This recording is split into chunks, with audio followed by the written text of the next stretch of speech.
Good evening, ladies and gentlemen. So who do you think is the winner of the World Cup?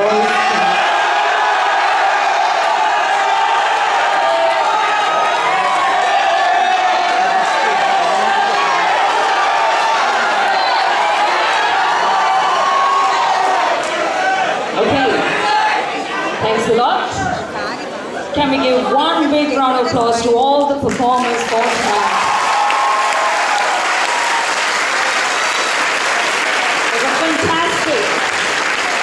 I know the thrills and the chills that's running behind your mind, but we await for the results. But before that, ladies and gentlemen, the Inter-School Shakespeare Drama Competition, organized annually by the Rotary Club of Colombo North together with the Colombo YMCA, started in the year 1973 and is a much looked forward event in the school. Now, this year, it celebrates its 43rd year, and the competition has grown and evolved over the years, providing a springboard for many young actors, writers, directors, radio and television personalities.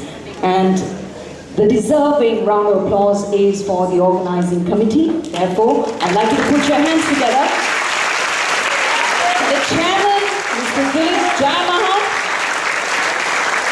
the Rotary Club of Colombo North, since the inception of this project, to Mr. Sriyanka Senaratna, Etisalat.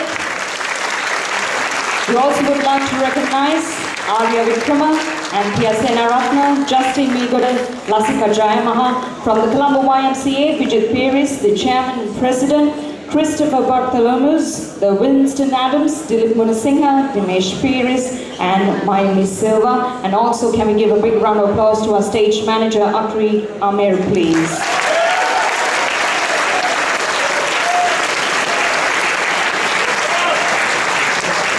This year, the organizers are fortunate to have a theatre director from the United Kingdom to be one of the judges at the finals, and this is his first engagement on his visit to Sri Lanka.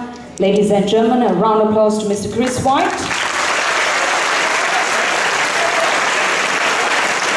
Director Chris White is an associate from the Royal Shakespeare Company and a freelance director specializing in international collaborations and new writing.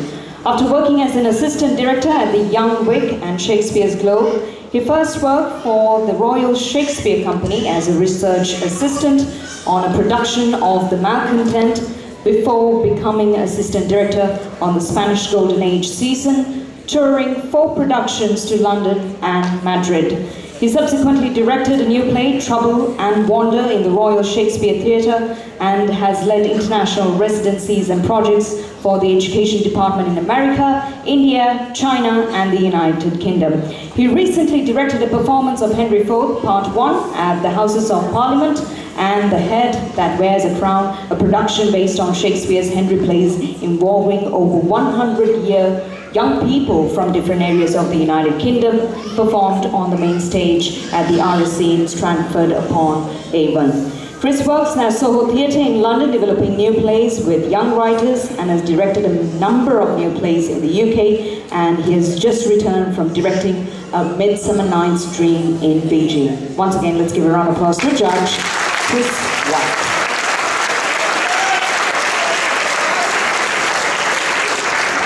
Our next judge, very famous personality, Mr. Shanaka Singha, is a lawyer, actor, media personality. Shanaka is a founder member of the Broken Leg Theatre Company in Colombo, which produced Yasmina Reza's Art and God of Carnage. He also played the part of Dave Moss in the recent production of David Mamet's Glengarry Glen Ross. He has worked with the Royal Academy of Dramatic Art, director William Scott Richards, in the year 2009 British Council production to commemorate its 60th anniversary, and with Deepa Mehta in the minor role on the Oscar-nominated Midnight's Children. Shanaka was twice awarded the Best Actor and the prize at St. Thomas's College, Mount Lavinia, his alma mater, while also playing the lead in the cast that won the Shakespeare Drama Competition in the year 1998. Shanaka is also the host of The Score, Sri Lanka's first sports talk show, which has been on air on Yes FM for the last 13 years. Everybody, a round of applause to Mr. Shanaka.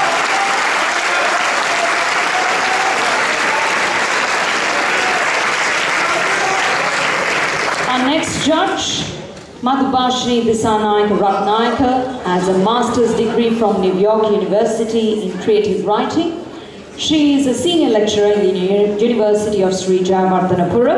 Madhubashini won the Gratian Prize in the year 2011 for her novel, There Is Something I Have to Tell You, having been shortlisted for it twice for her short story collections, Tales of Shades and Shadow and Strange Tales of Love.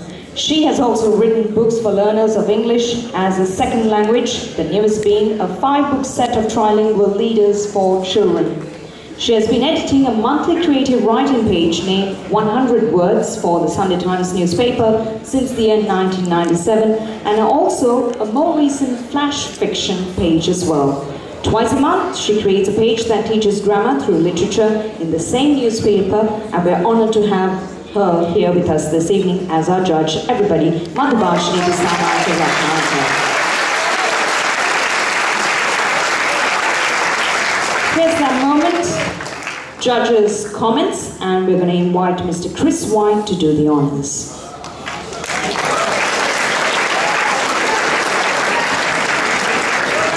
Hello, hi. Could I ask if you just lower the lights a tiny bit? I can see everybody better. Also, I was there last night. The girls weren't nearly as noisy as these boys. So my suggestion is, for 30 seconds, all the boys who are performers and everyone makes as much noise as possible and gets it out of their system as a big collective appreciation of your work. And then I'll ramble on for a bit and then we'll find out who's won. Go!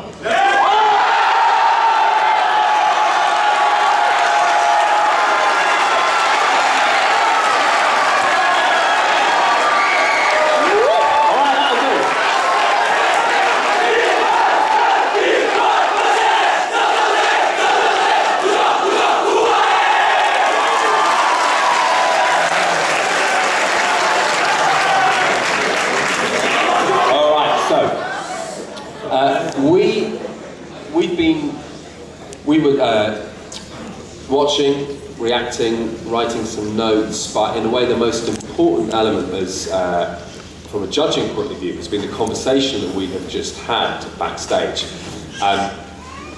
which was very interesting, and it's worth telling you at this point that we had a difference of opinion between us about the placings between the pieces. So we trusted the marking system that you guys have all had from the beginning about the distinction between acting, directing, effects, and the breakdown. And the placings have been formed by that. That said, once those placings were confirmed, we then had a further conversation just to make sure that we were all happy and none of us were kind of leaving that room feeling aggrieved or feeling that something sat badly with us. And I think it's fair to say, yes, that we feel comfortable with the decision that we've come to. Before we announce the decision, I want to share some of our reflections on the evening as a whole, and then some specific elements about each piece. I'd be really grateful, particularly you as performers, if you try to listen to what I say about each of the pieces, not just your own. The best way of learning to improve as performers is in watching other people and listening to the response that they yield from others, not just your own subjective opinion. The first thing it's worth saying is that at the beginning of the evening, I and probably some of you and us were a bit like, oh God, we've got 4 Julius Caesars. They better be good. Otherwise we might be a bit tired of all that politics and stabbing. And mercifully, they were all good. And the difference of the decisions, the difference of the personalities and the choices and staging, and the arcs of each of the piece made it a very interesting, balanced evening that wasn't repetitive, even though some of the scenes, particularly that conspirator scene, recurred. I suppose it was a central point of the evening, but the range of the play really came to the fore. We think it's a really good play for young people, it's a really good play for Sri Lanka, it's a really good play for the UK, it's a really good play for ancient Rome, and it's a really good play for Shakespeare's Britain. And it keeps coming back. And I think those themes of loyalty, of betrayal, idealism, leadership, belief in the possibility of changing the state that you live in and taking direct action in order to do that, of the difficulty of sort of trusting the people that you love most and that you're closest to, the difficulty of believing in the person you've appointed as a leader. All of those things came sort of crashing out to us and led to some interesting discussions between us. One thing that we felt that was true of all of the pieces, which is something that you performers we'd like you to think about, is that something that recurred was that there was a tendency sometimes to play and to show the state of the character, as opposed to actually undergoing the situation and concentrating on the action and the language of what you were doing. That's something that came up in each of the pieces. And I think all of you can trust the audience a little bit more in terms of working out your motives and why your characters are doing certain things. Sometimes I think you were showing us a little bit too much. Also, I think this comes with the age that you're at as well, and your sort of meeting point with the plays as well. But I'll just sort of put this as a question to you, which is that, do you really think that men in positions of power think they are bad? Or is it other people that expose them as being bad or declare them to be so? I don't know, I've never been in a position of power, so I don't know. But from what I understand, and from sort of working on these plays, I don't really think that people often believe they are doing a bad thing. People normally believe what they're doing is right. And I think that's absolutely true of this play. And I think there was a tendency, again, in all of the pieces at times, to maybe show us that you felt what your character was doing was bad, even though that character wouldn't necessarily have that opinion of themselves. Now that's you can completely argue with me, but don't do it now because I won't be able to hear myself. But I would think about that. Talk about it amongst yourselves and your groups. You probably already have, but it's something that struck us overall. The other thing that applies to all of the groups is, and I say this as a visitor, I haven't seen any work in Sri Lanka, I haven't been to Sri Lanka before, so this is all new for me. But I work an awful lot with young people in the UK, a lot of people your age as well, and I tell you, if I was, say, working on a project like this or directing it and I asked a number of you to play women, I would have a job on my hands, believe you me. And I would meet a lot of resistance, and but worse than that, it would be difficult for an audience made up of young people, and it would be difficult for a group of young people not to be childish about that, frankly, and not to make an issue of, you're playing a woman. And I think it's to your great credit and sort of shames our attitudes, I think, in the UK to the sort of gender and sort of playing and performing gender. But here, it certainly seemed, from an audience point of view, that none of you in your groups made it an issue and resorted to any sort of childishness that some of the members of the group were playing women. And I think it's for all those people, actually, who took on that challenge with such sort of courage and dexterity, I think let's have a round of applause.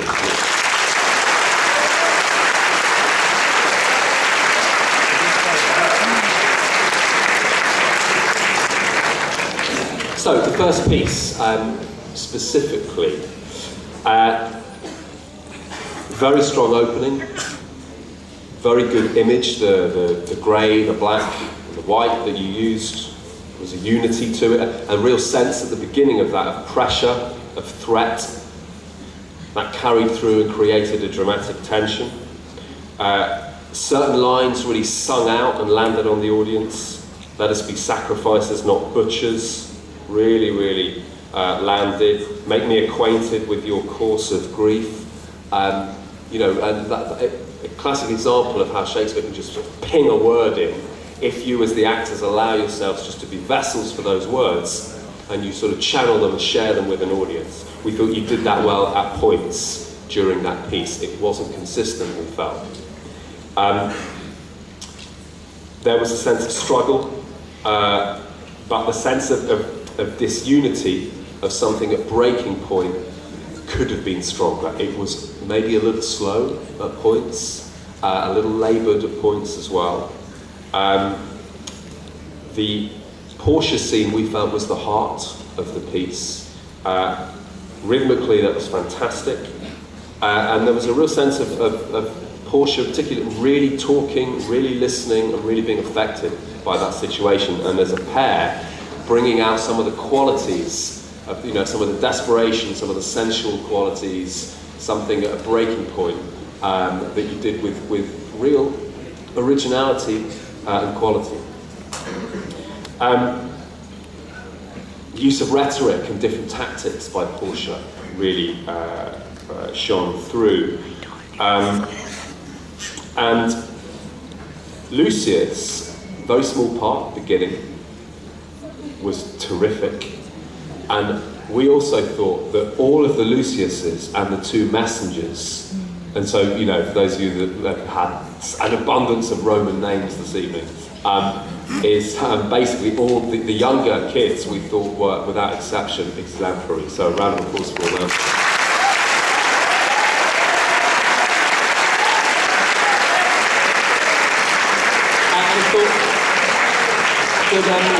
The final word on that first piece that was very intelligent, we thought, was the way that it moved from being a private conference of those the people, what are they called, conspirators, plotting against Caesar, into the domestic setting of husband and wife, into the public setting of the Senate, and then into the conclusion of the act of murder. There was a very intelligent arc to that play. The execution, we felt, was uneven, but there was great merit throughout the piece. So congratulations to the first script.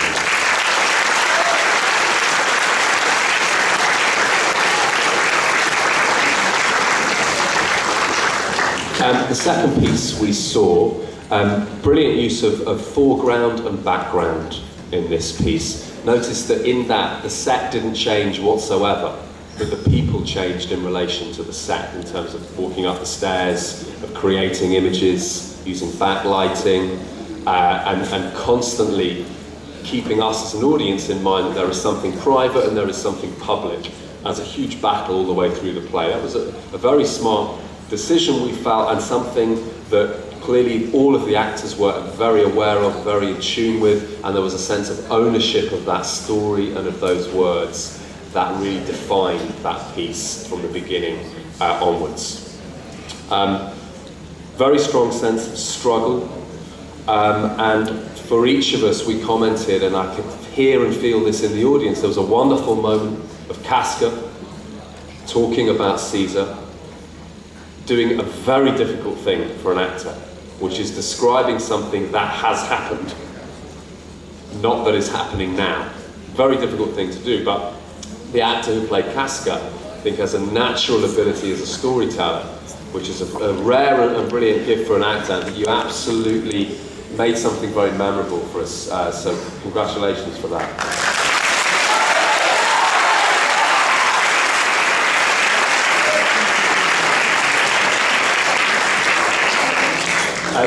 The nightmare scene well, it was a bit of a nightmare. The nighttime scene with Brutus, in fact, you did bring out some of the nightmarish aspect of that and showed us, you remember with the glass of wine and the wine being on Caesar, that there's a metaphoric possibility in the language which was translated very well into the staging and the performing in that moment.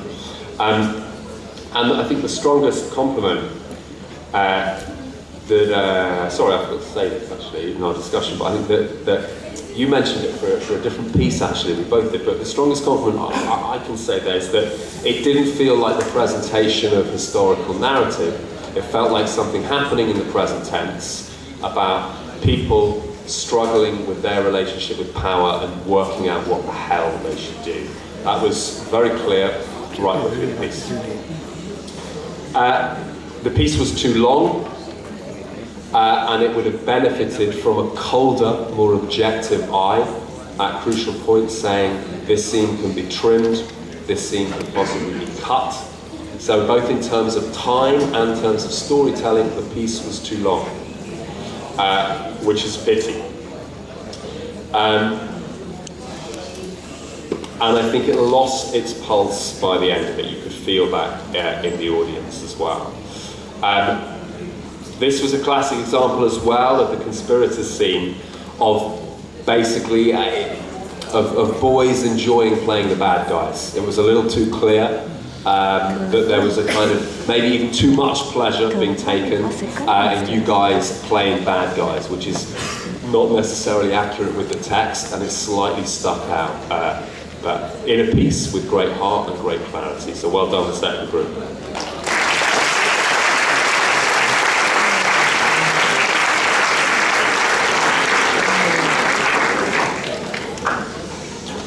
So the third piece, again, very strong opening, very clear image, good stagecraft in this piece, and really interesting, having got to the third point of the evening, of how the editing and the directorial input from the teachers and directors who worked on this is inseparable from the acting in a way, because the play of Julius Caesar, as we were just talking about, really the ignition point is the murder of Caesar, but in all of your pieces, the murder of Caesar was the conclusion, and we felt in all four of them that worked. It was a really smart, independent choice that all four of you made. The interesting thing about the third piece is that it introduced Caesar's point of view. In the previous two, Caesar was effectively, the guy that gets murdered, tough luck. But this put Caesar at the centre of the action, so that change, that variety, just as sort of the pleasure for us as an audience, was terrific. And it also, of course, introduced Mark Antony as well. So it had a very, very different feeling, and the way that it was sort of controlled and shaped and edited was very strong with fun. Calpurnia, very, very strong, good energy. You were better without the wig than with the wig.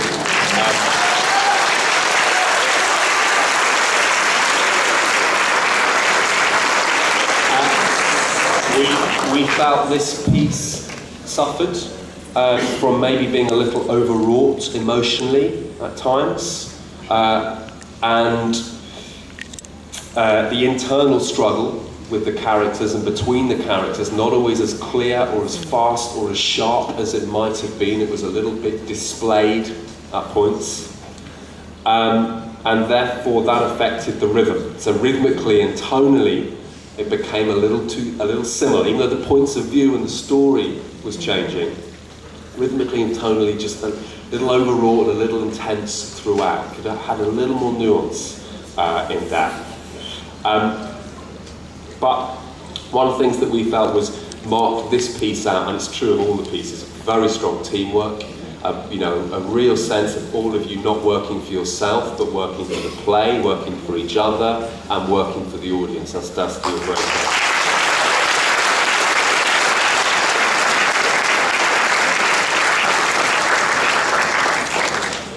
And the final piece had a lovely interplay between Lucius and Brutus here, particularly the relationship. I know it's very small, but a great example of how small moments can elevate and sharpen an experience in the mind of the audience. Just those tiny little details of Lucius and Brutus throughout the play, it happens a few times, were absolutely fantastic. Brutus, something that you might think about, it's just because I wrote it down for you, but actually it'd be useful for all of you to think about this, is when are you in control of the thought, and when is the thought in control of you? One of the dangers of Shakespeare is that because the words are often so appetizing and so brilliant and so wonderfully and deliberately and carefully structured, is that we can go a bit slow and we can almost share the wonder of that. And I think there are times, and Brutus, this is certainly true of Brutus, where the thought is almost travelling through him quicker than he is aware of. Other times where he is desperately trying to control and shape the thought and use words to make sense of the world around him. So something of that struggle, sometimes that was present, sometimes it wasn't present. That's true of Brutus in this piece, but it's actually true of every single one of you. It's a very difficult thing, I don't pretend that's easy at all, but it's something to work on and to sort of enjoy wrestling with. One thing we felt really stood out in this piece was the scene with Decius, Caesar and Calpurnia. Having seen that scene a few times, we know the outcome. We know that Caesar's going to go to the Senate and get murdered and that's it. But in that moment, we all felt, oh, is he going to go? Don't go. Oh, he's not going to go. He's going to go. There was a change, there was a push and pull, there was a real sense of those three people affecting each other, creating something strong and dramatic. It's very well played for that scene. Sometimes maybe people were playing their positions and their status over much, but in our discussions, one of the strengths that was commented on was that there was also subtlety in this piece. There was nuance as well, so it was uneven. At some points it was a little displayed, at other points it was subtle and careful. Maybe it lost the tension in the Senate. It became a little static, a little too stated at that point. But the ending was absolutely terrific. Very, very dramatic.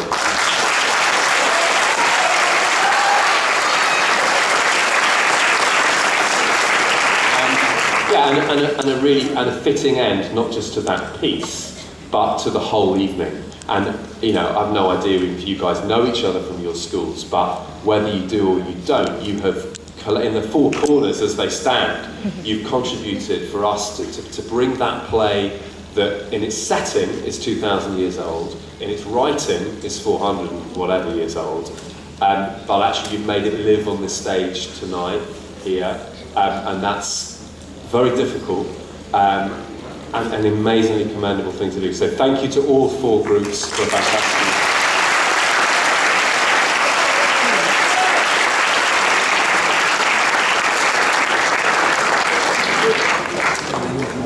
Everybody, a round of applause for Mr. Chris Wine.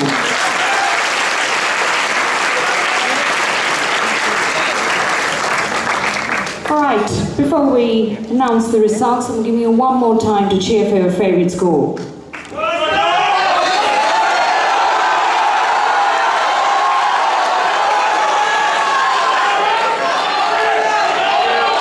Ready? Okay, great. Can we have the following presenters to please join us on stage? Everybody, a round of applause first to Mr. Ferreira, Director of the Colombo YMCA, Mr. Richard Pires, President of the Colombo YMCA, Mr. Justin Migol, the Past President of the Rotary Club of Colombo North, Mr. Sriyanka Senaratna, Past President, Rotary Club of Colombo North, who is involved with the project right from the inception. Arya Vikrama, Mr. Arya Vikrama, Past President, Rotary Club of Colombo North. Mr. Dilip Jaima, Director of Vocational Services. And we'd like to very warmly invite our chief guest on stage, Mr. Nigel Austin.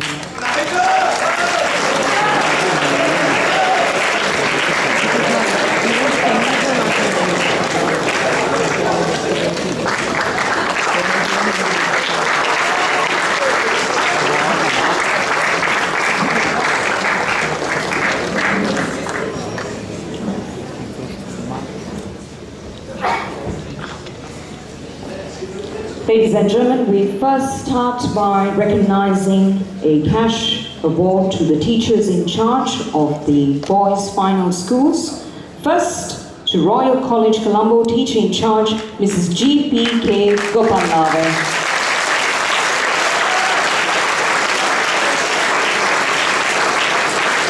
We invite Mr. Denzel Ferreira, Director Colombo YMCA, to present the cash award to Mrs. G.P.K. Gopalnave.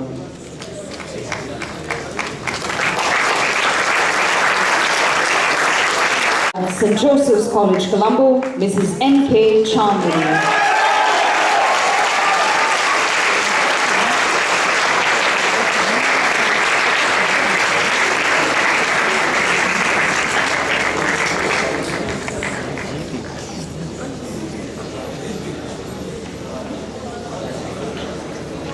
There she is. Come on, let's hear it one more time from Mrs. N.K. Chandani.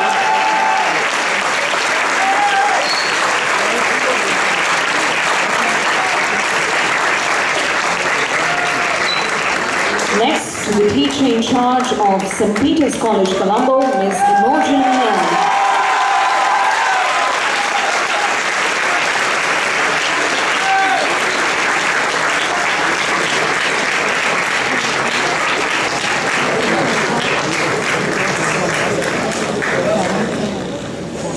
Last but not least, to the teacher in charge of Wesley College, Colombo, Mr. T.R. Obed.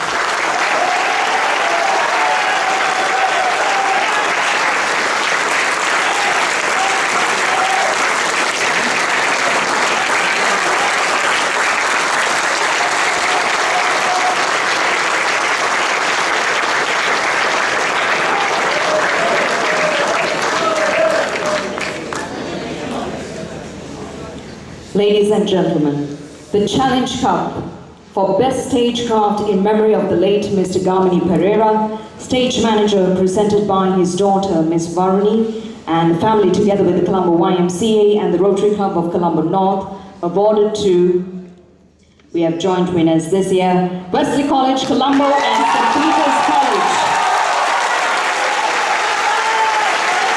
St. Peter's College and Wesley College.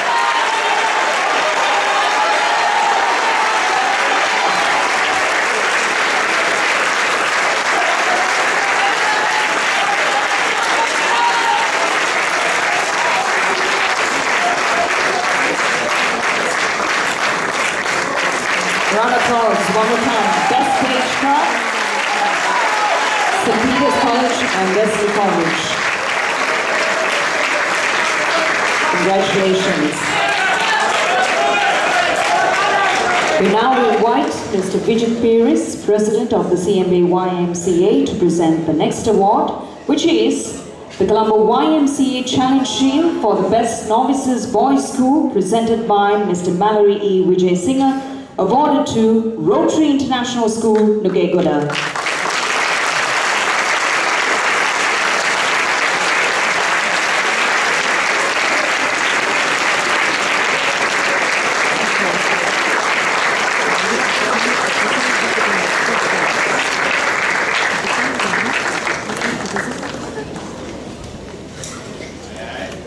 Let's hear it one more time, everybody.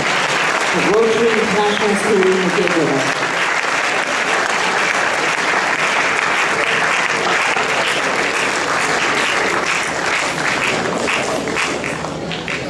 We'd like our next presenter, Mr. Justin Migola, the past President Rotary Club of Colombo North, to join us as presenter for the next award, which is the Rotary Club of Colombo North Challenge Shield for the Best Supporting Actor, presented by Mr. and Mrs. Justin Migola, awarded to Devinda De Silva of St. Peter's College.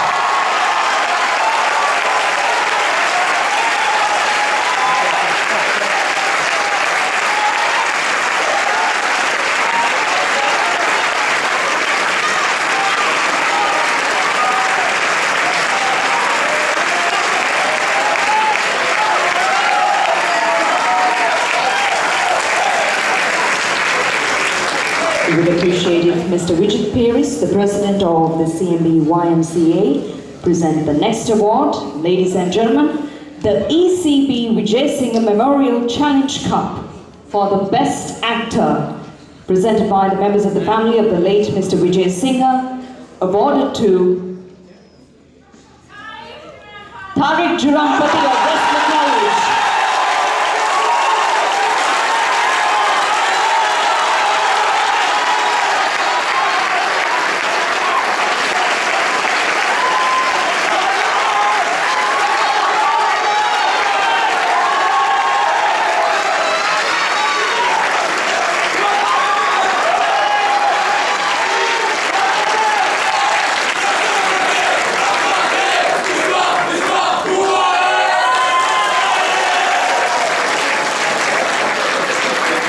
We now invite Mr. Sriyanta Senaratne, past President Rotary Club of Colombo North, to present the next award.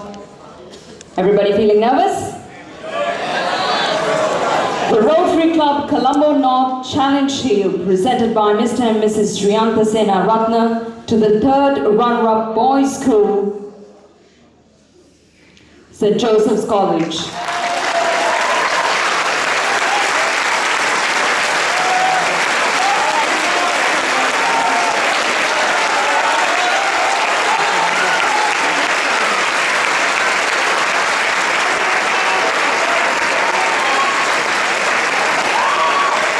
Everybody for St. Joseph's College.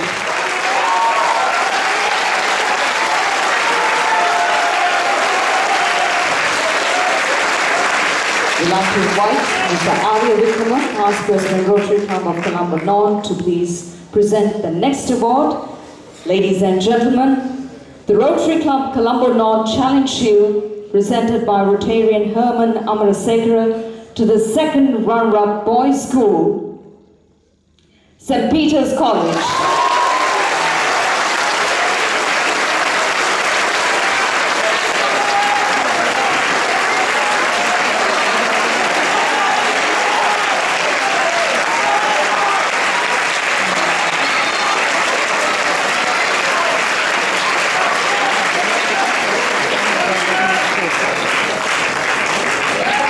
Ladies and gentlemen, please bear with us for a moment as we have a short change that we need to incur.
We apologize for that.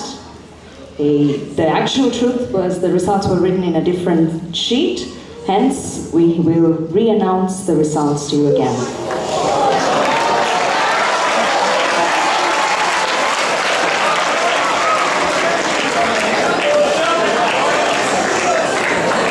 I know, it's like one of those Miss World. Yeah, I'm not the Miss Carly moment here. Okay, here we go. The Rotary Club Colombo North Challenge Shield Trophy, presented by Mr. and Mrs. Sriyanta Senaratne to the 3rd runner-up Boys School, St. Joseph's College.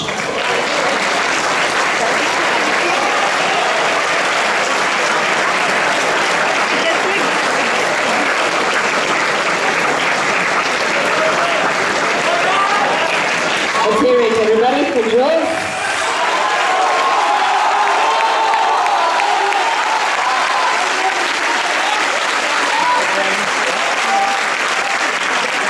Right. It had to be the year that I'm emceeing. The Rotary Club Colombo North Challenge Shield, presented by Rotarian Herman Amarasekara to the 2nd runner-up Boys School, awarded to Wesley College.